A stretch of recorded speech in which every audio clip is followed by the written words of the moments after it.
Salut à tous, Kwame Sport, j'espère que vous allez bien, peu importe l'heure et l'endroit où vous regardez cette vidéo. Avant de commencer, cliquez sur like, abonnez-vous et activez la cloche de façon à être tenu au courant quand je posterai de nouvelles vidéos. Ça fait 2 mois qu'ils ont combattu, mais on n'arrête pas de parler de chaque jour, il y a un nouvel épisode. Ryan et Devin. Ryan Garcia et Devin Haney. Tous les jours, il y a un nouveau truc. Alors, bon, Ryan a été condamné, hein, il a pris 1 an de suspension, il a dû redonner 1 million à Devin Haney et payer 10 000 dollars à la fédération. Mais je ne sais pas si vous avez vu Ryan ces derniers temps, mais il vit sa meilleure vie. Il y a quelques jours, il était en train de faire un poker avec Jimmy Butler, Neymar et je ne sais plus qui. Et il s'est même essayé au stand-up. Oui, au stand-up. Il est parti faire un essai au Laugh Factory, qui est l'équivalent du Jamel Comedy Club en France. Je ne sais pas si vous vous rendez compte, c'est juste énorme. Tout le monde n'a pas accès à ce genre de plateau-là, mais lui, vu que c'est une célébrité, il a des passe-droits. Mais en tout cas, lui, que soit suspendu ou pas, il vit sa meilleure vie. Et de l'autre côté, on a David Haney qui, lui, a déclaré plusieurs fois, hein, même avant, ça faisait un moment qu'il le dit ça, qu'il allait prendre du temps pour lui, qu'il allait voyager, qu'il allait revenir d'ici 1 an. Et par contre, lui, ça a été très rapide, parce que la WBC a décidé de donner son titre, enfin de lui reprendre le titre, de le mettre champion en RSS, ça veut dire qu'il peut, quand il va revenir, il peut recombattre pour le titre. Mais là, ce qui se passe, c'est que c'est plus lui champion, ils lui ont retiré le titre. Désormais, c'est Alberto Puello, le champion. Alberto Puello, il a gagné son dernier combat contre Gary Antoine Russell Jr., le frère de Gary Russell Jr. Gary Antoine Russell Jr., le frère de Gary Russell Jr. Oui, je sais, ils s'appellent tous Gary dans la famille, mais bon, que voulez-vous? Et désormais, c'est lui le champion et qui va devoir combattre Sandor Martin parce que ben, normalement, Devin Haney aurait dû le combattre. Mais là, maintenant, c'est Sandor Martin. Et bah, Devin, je vais pas dire qu'il a tout perdu parce que la défaite contre Ryan est devenue un no contest et il a récupéré 1 million, mais voilà, il a plus de titre maintenant. Et bon, ça, c'est plus ou moins de sa faute.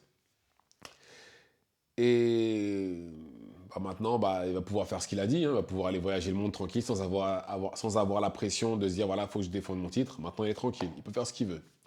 Mais c'est bien que la W ait fait ça pour Devin, mais par contre, d'un autre côté, ce serait bien qu'elle fasse la même chose pour Canelo. Canelo qui est là, qui combat, qui n'a pas, non, qui ne combat pas son mandataire WBC, qui était David Benavidez, qui, depuis très longtemps d'ailleurs, il a toujours refusé, toujours trouvé des excuses, etc. La WBC l'a toujours appuyé. Toujours.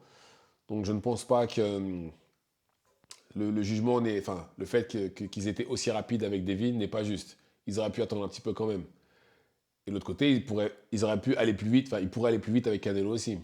Puisque là, clairement, c'est à la tête. Non, c'est pas à la tête du client.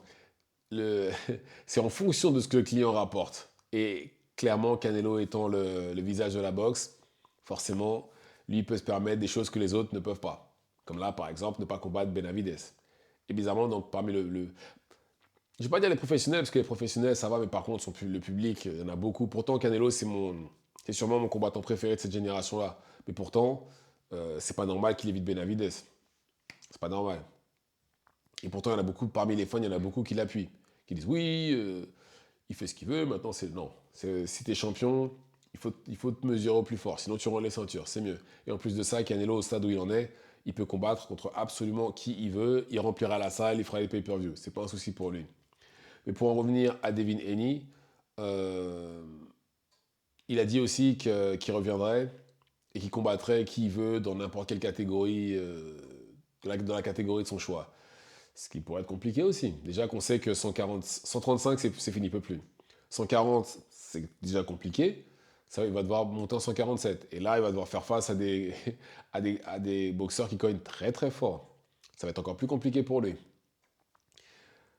Mais en tout cas, ce qui pourrait lui arriver, enfin, en tout cas, ce que j'espère, c'est qu'il va revenir dans de bonnes conditions mentales. Parce que beaucoup de combattants comme lui, qui, après avoir pris des raclés, comme il a pris contre Devin Haney, reviennent, mais pas dans le même état. Et j'espère vraiment que ce ne sera pas son cas. Mais en tout cas, voilà, il n'est plus champion WBC, maintenant c'est Alberto Puello. Même si je pense que Alberto Puello a préféré combattre Devin Haney pour avoir le titre, je pense que obtenir son titre par la poste, c'est bon, c'est bien, il est champion, mais voilà, je pense que c'est mieux. Enfin, d'ailleurs, même lui, je pense qu'il doit se dire que c'est mieux de l'obtenir dans le ring et de l'arracher des mains du champion. Parce que c'est bizarre quand même. Quand Devin Haney est devenu champion comme ça, tout le monde l'a appelé le email champ. Il y en a plusieurs qui sont devenus champions comme ça depuis. Personne ne dit rien. Je ne défends pas Devin Haney, mais voilà, c'est bien que tout le monde, il faut garder la même énergie pour tout le monde. Donc voilà, dites-moi ce que vous en pensez dans les commentaires. Activez la cloche de façon à être tenu au courant quand je posterai de nouvelles vidéos. Et c'est tout pour moi.